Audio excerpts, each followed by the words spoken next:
Devi and I have a special relationship with the song Brave Are the People. It was a very meaningful song to us, so thank you for singing it. So Devi and I will talk briefly on the subject of everyone can be an artist, but I want to take it not only that everyone can do it, but I want also to talk about it in the sense that when done correctly, artistic expression is a very important method for spiritual growth. All spiritual growth comes from dissolving the ego. The ego is the sense of me being me as a separate entity. And as long as that remains, and to the extent that it remains, we're prevented from expanding our consciousness and becoming one with everything that is. So our actual nature is pure expansion. Our hypnotic condition is that we think we're separate. Now, what keeps us separate? Partly what keeps us separate is that we do things that continually enhance that separation, that continually strengthen the ego. And so I would say that the most general definition of whether something is spiritual or not is whether it enhances the sense of ego or whether it begins to dissolve the sense of ego. And so creativity begins to dissolve the sense of ego, partly because one of the things that holds us into ego is routine. You know, we do something, we learn a routine. This is the way I do things. This is the way I am. I don't need to change. I don't have to change. You must not tell me I must change. And we get locked in deeper and deeper into a kind of rut of non-creativity. So one of the steps out of that is to begin to do things that are different from what our normal routine is. Master talked about this quite at length, talked and wrote about it. Really, we should try to do some things every day that are different from what we have done before. And I enjoyed Bara's comment of, if we're going to sing Brave Are the People, come forward, be brave. You know, so the first thing that creativity requires is that we have to get over kind of the resistance and the shrunken sense of who we are. We have to have enough courage to say, well, let me try something different. Let me do something in a way that I haven't done, or do something that I've never done before. And what we do through that is, let me get a broader self-definition of who I am. Because if we keep that self-definition locked down, then we don't grow. So the first thing is simply to realize that Divine Mother is constantly creative. And we are constantly creative. But if we define creativity in a narrow way, or being an artist in a narrow way, then it's almost like the ego has a self-defense mechanism there. Oh, I'm not an artist. I can't do that. And it just enhances the self-definition that we have, the limited self-definition. So the first thing is to understand that all life can be, should be, an artistic expression. Try to walk gracefully. Walking is a form of dance. Try to feel that you can walk rhythmically or gracefully. So at any rate, the point is there that everything should be a means of allowing the energy to flow through us. Secondly is courage.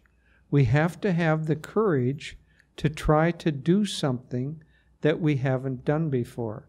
There was a very interesting passage I read from Winston Churchill, who started painting. And his first painting was going to be a landscape. And there happened to be, at that time, a woman who was visiting him, and she was an artist. And so Winston Churchill picked up a little tiny brush, and he dipped it in some blue paint, and he started painting the sky, and little strokes like that. And this woman came up, "That's no way to paint a sky. Get the biggest brush you can find, dip it in a bucket of paint, and do that." And he said, from then on, it broke that little kind of thought that you can always have to have controlled little things, you know. You just need to have a certain sense of a carefree nature, a creative nature, a courageous nature, and you just need to go ahead. So you have to have some courage.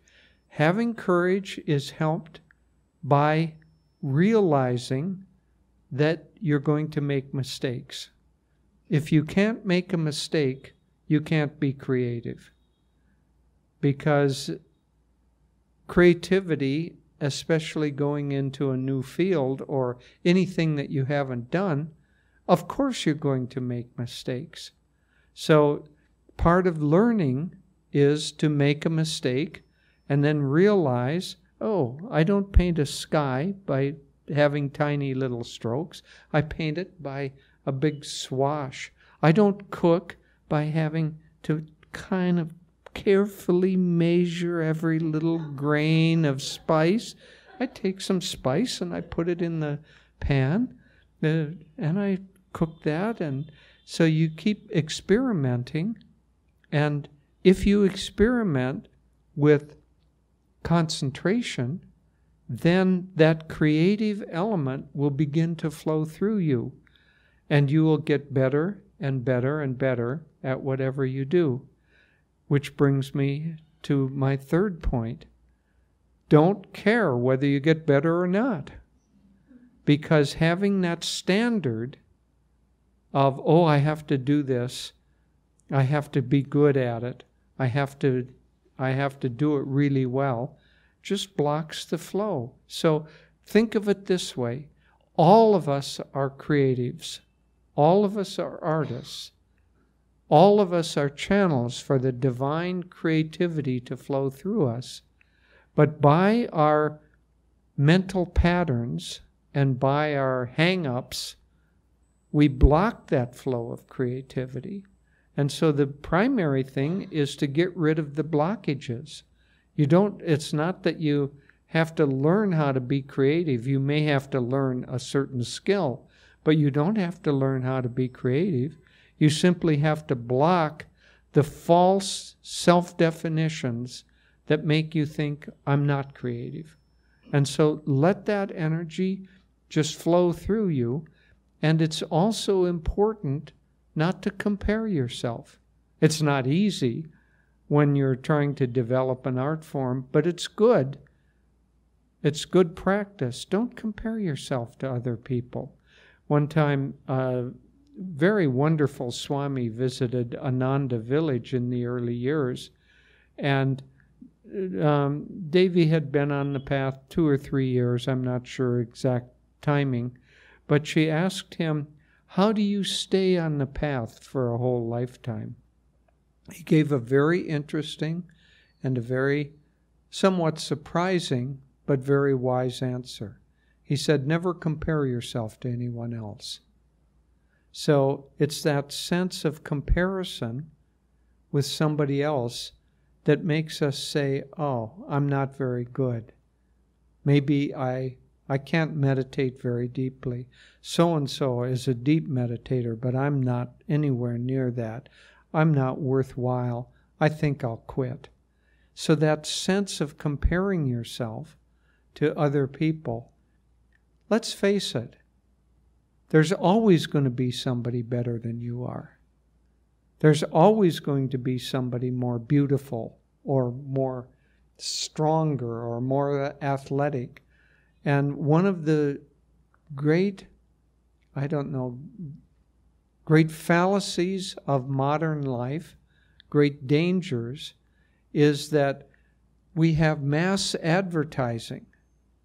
And so if you're thinking of yourself in terms of how you look, you're likely to be comparing yourself to some model in a magazine that some company spent 3 months looking for the most perfect and beautiful woman in order to take a picture of her and put her in a magazine wearing this necklace. And you look and you say, oh, I'll never be beautiful, And so that sense of comparison just makes you want to give up. And so if you can get over the sense of trying to compare yourself to others, and this is very important spiritually, the spiritual comparison of ourselves to others blocks the unique flow of the divine as it wants to flow through us. And so with that kind of a foundation, then let's talk a little bit about art itself. Everyone can be an artist. In order to be an artist, you can do anything and be creative. In order to be an artist, you want to try to take whatever you're doing and lift it to another level. Swami Kriyananda said that the best way to be an artist is to get into the center of what you're trying to do. Feel what the center is, and then express that. And so that's something to work on and practice. But being an artist or having an art form means that you're trying to do something at a higher level. And that takes a number of things. One, it takes focus. And that's one of the great gifts of art, is that in a focused state, remember what I said at the beginning about dissolving the ego? In a focused state, we no longer think of the ego. That's why dharana, dhyana, and samadhi, focus, absorption, expansion. And so in art, the same thing happens, that you become focused, then you focus really deeply for a longer period of time, you become absorbed into that. So you're no longer thinking of your separate ego anymore. And then, with enough energy, you become very expansive in it. And if you can be expansive in it, then the final step is to realize that you aren't doing it. That it's only the flow of Divine Mother, only the flow of the divine that is working through you. But you can't get to that state without becoming absorbed into whatever the art form it is that you're doing. So it takes focus, it takes intensity, it takes holding on to something long enough to become proficient at it, and it takes absorbed self-forgetfulness in it. And if you can combine those, then your art, be it whatever form you choose. Art appeals to the senses. So visual arts appeal to the eyes, the singing and music to the ears, cooking to the taste and the smell. But all of it ultimately appeals to the soul and to the heart. And if you allow that creativity to flow through you, it's not only a gift to the world, it's a gift of dissolving the ego.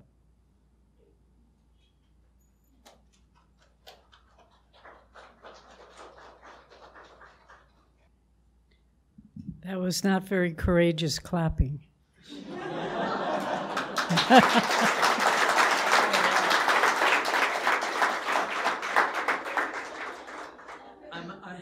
happy that she got the applause.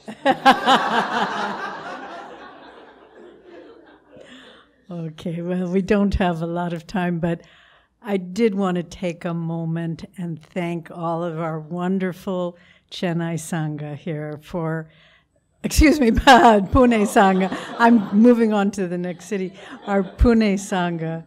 And we have just had such a wonderful time.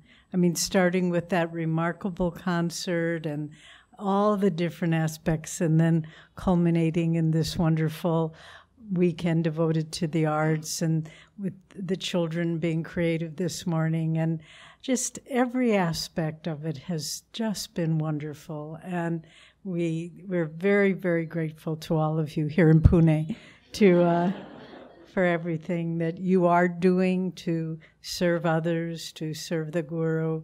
And it's a wonderful, wonderful work that's happening here.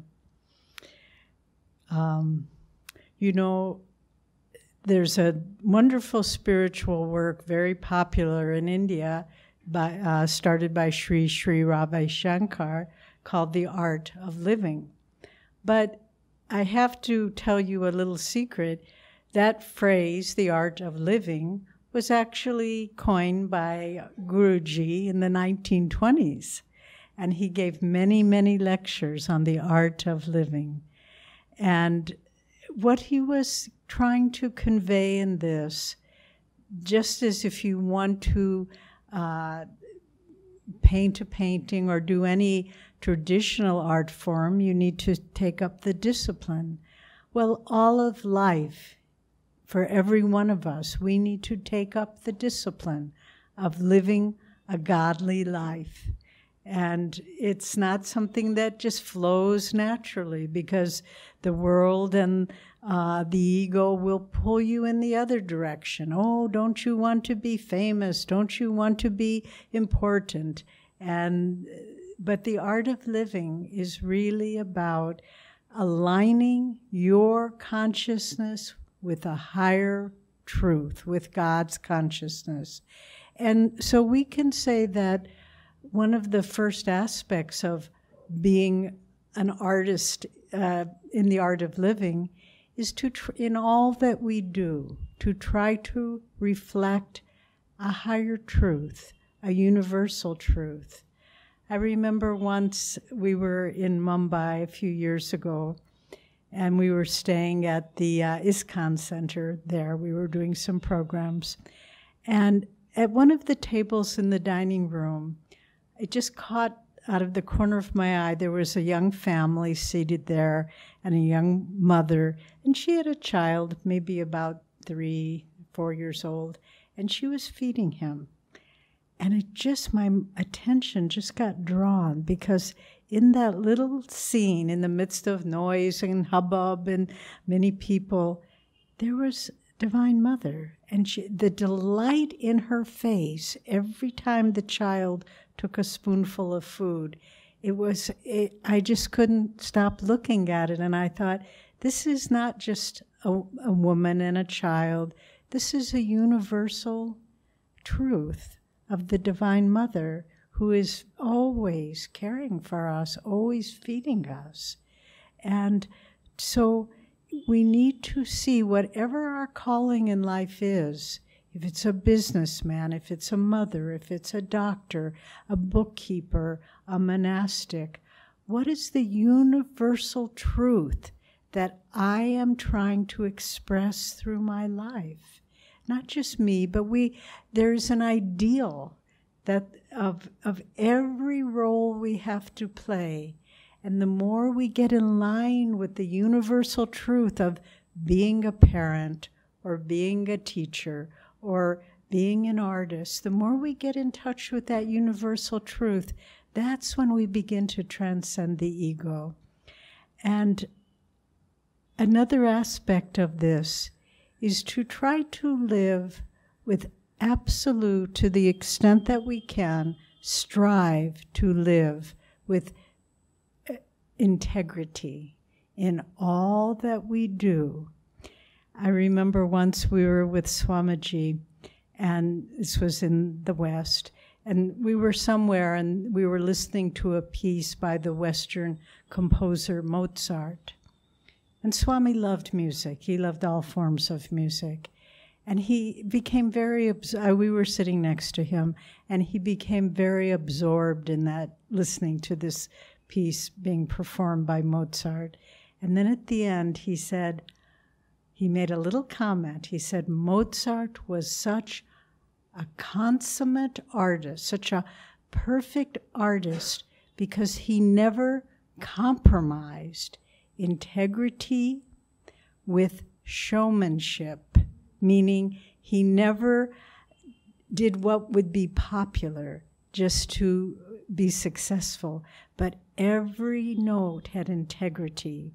And Swami said of his own work, he said, I never wrote a single note of any of the 400 pieces of music that I composed that wasn't sincere. That's such an interesting thought. How can a note be sincere? Because we're expressing a universal truth. It's not, how do I want this song to end? But what is trying to happen? What is the universal truth trying to be expressed through this music? Swami said he never wrote a single word in any of his great books that was not sincere, that he did not feel this is exactly what needs to be said, not what's easy, what will people like, what will be popular. Unfortunately, so many spiritual teachers present the teachings in such a way that people will accept them readily, that they don't have to change. They water it down to be popular. But in our own life, the art of living is about living a universal truth with integrity, with sincerity, and then when we do that, our life becomes an art form, whatever it is we're doing. And then another aspect, too, is the art of living is to communicate. When you read a beautiful poem by Tagore or a wonderful, inspiring book by an author, you can feel within, let's use Tagore's poetry as an example, that he had a deep perception of a universal truth. He could have left it at that, but he wanted to share it with others. And so the art of living also means not only to live in integrity with reflecting universal truths, but to communicate and share that with others, whether it's done verbally or not. Sometimes Swamiji could just be walking down the street and people would come up to him and say, oh, sir, you had such a beautiful light all around you. I just wanted to meet you. And he would be dressed in, not as a Swami, but just in regular clothes, Western clothes. But because he radiated, he shared that joy consciously all the time. And we can do that too. Master told us, if you see someone who looks sad or troubled, he said, shoot them with the buckshot of your smiles. So shoot them with like you're spewing out smiles. But he said, be a smile millionaire. The art of living is sharing joy in many, many different ways. But look for people in your life, maybe people you know, maybe people you don't know, but give them that joy. Once, I don't have a lot of time, I'll try to tell this story quickly. I was wanting to buy a present for some children. This was back in America. And it was a particular game that I knew they would like. And I looked in many stores and I couldn't find it. Finally, I stopped in one last store and I bought something else I needed. But there was a woman in front of me in line and she looked so troubled. She looked burdened, and she had a young child, and the child was having a temper tantrum. And, you know, I must say, children are better behaved in India than in the West. They really are. I don't know why, but they are. But this little child was screaming and screaming, and nobody wanted to get in line behind this woman because there was so much commotion all around her. I thought, I'll get in line behind her. And I just started praying. Just, Lord, bring peace into her life. Let her child settle down, let her go about her day. But I was just praying. And then the woman finally finished, and it was my turn to go up. And I opened my eyes. And there on the counter in front of me was exactly this present that I had been looking for in all over town. And I said, can I buy that? And the woman said, yes, someone just left it here. So it was like, by sharing joy, Divine Mother was saying, that's the way to live. Here, I'll give you a little treat. So live your life as an art form. Do it with integrity, with sincerity, and share that joy. And the more you do that, the more you realize this isn't your life, it's God's life. God is playing through you as a grandmother, as an artist, as an accountant, as a banker, as a cook. God's just playing through all of us. And the more we can to live our life with that kind of understanding, the more at the end of the day, at the end of the lifetime, we can say, God, we had a nice story that we lived together, you and I, and now it's time to drop all the outward forms, because the ultimate art of living is to merge into the divine light of God. That's the true art form. The rest is just shadows of that effort. So let us all be divine artists and paint with our lives a beautiful picture that's pleasing to God and Guru.